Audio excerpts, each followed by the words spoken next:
I actually did not, I haven't seen it, but I've heard so much about it kasi trending nga siya.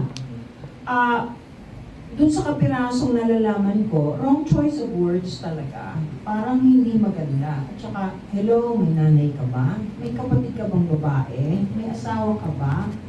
Ganyan ba ang gusto mong marinig pag pinag-usapan yung asawa mo, yung nanay mo, yung kapatid mo? Napakasimpleng bagay eh. Unfortunately, very patriarchal ang society natin from the very beginning. Ngayon lang umuusbong kahit papano yung katwiran at karapatan ng mga babae. Yun, di ba? Ang ating ang society natin macho. Pamachohan. Ang dami kayong babaeng mas macho sa lalaki. Hindi ako nagbibiro. Kailangan lang sana matutong gumalang sa kapwa. Mga babae, mga lalaki, GMRC boils down to that. Ate Direk, may kwenta din, Direk. Ako una sa lahat nasa Senado ka. Yun lang, period.